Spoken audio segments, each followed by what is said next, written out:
ముఖ్యమంత్రి చంద్రబాబు పట్ల ఉప ముఖ్యమంత్రి పవన్ కళ్యాణ్ ధిక్కార స్వరాన్ని వినిపించడమే కాదు, ధిక్కారతను కనిపించేలాగా కూడా వ్యవహరిస్తున్నారన్న విషయం చాలా స్పష్టంగా ఇప్పుడు అర్థమవుతుంది. గత కొద్ది రోజులుగా జరుగుతున్నటువంటి పరిణామాల్లో రీసెంట్గా జరిగిన మరిన్ని ఆ పరిణామాలు ఈ భావాన్ని మరింత బలం చేకూరుస్తున్నాయని చెప్పొచ్చు. ఎందుకంటే ముఖ్యమంత్రి చంద్రబాబుకి విరుద్ధంగా డిప్యూటీ సీఎం పవన్ కళ్యాణ్ వ్యవహరిస్తూ ఉన్నారు, ప్రయాణిస్తున్నారన్న విషయం అయితే చాలా స్పష్టంగా అర్థమవుతుంది. ఎందుకనంటే ఇక్కడ చాలా స్పష్టంగా డిప్యూటీ సీఎం పవన్ కళ్యాణ్ నిర్వహిస్తున్నటువంటి శాఖలపైన రెండు రోజుల కిందట ముఖ్యమంత్రి చంద్రబాబు సమీక్ష నిర్వహించారు. అది అటవీ శాఖ పైన ముఖ్యమంత్రి చంద్రబాబు సమీక్ష నిర్వహించారు.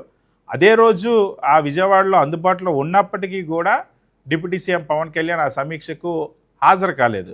ముఖ్యమంత్రి దగ్గర సమీక్షకు హాజరు కాకపోవడం ఒక ఎత్తు అయితే, ఏ అటవీ శాఖ అధికారులతో అయితే ముఖ్యమంత్రి చంద్రబాబు సమీక్ష నిర్వహించారో అదే అటవీ శాఖ అధికారులతో డిప్యూటీ సీఎం పవన్ కళ్యాణ్ అదే రోజు మళ్ళీ వేరుగా సమీక్షించారు.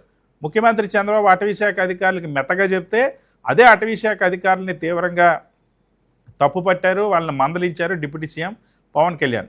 సో ఒక శాఖ పైన సీఎం వేరేగా, డిప్యూటీ సీఎం వేరేగా సమీక్షించడం, సీఎం నిర్వహించే సమీక్షకి డిప్యూటీ సీఎం హాజరు కాకపోవడం అన్నది సో కొద్ది రోజుల నుండి జరుగుతున్నటువంటి పరిణామాలు. ఎందుకంటే పిఠాపురం వర్మ ఎపిసోడ్ దగ్గర నుండి మనం చూస్తూ ఉన్నాం. అదేవిధంగా ప్రొఫెసర్ నాగేశ్వర్ బయటపెట్టినటువంటి అంశం ఏదైతే ఉందో, అమిత్ షా పవన్ కళ్యాణ్కి ఇచ్చినటువంటి డైరెక్షను వేరే తీరున ఉందన్న విషయం అయితే చాలా స్పష్టంగా అర్థమవుతుంది.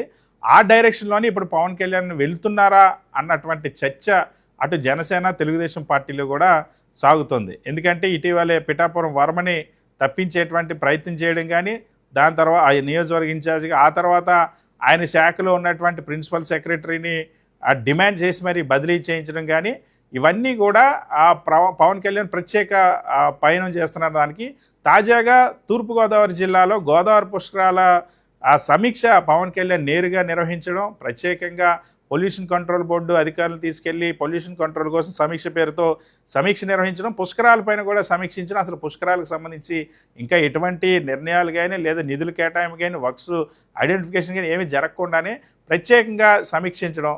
సో ముఖ్యమంత్రితో పాటు తాను కూడా ప్రత్యేకంగా ఈ మీద జిల్లా పర్యటన చేసి సమీక్ష నిర్వహిస్తాను అన్నది ఒక సంకేతాన్ని పవన్ కళ్యాణ్ ఇవ్వడం అన్నది ఇప్పుడు చర్చనీయాంశంగా మారింది.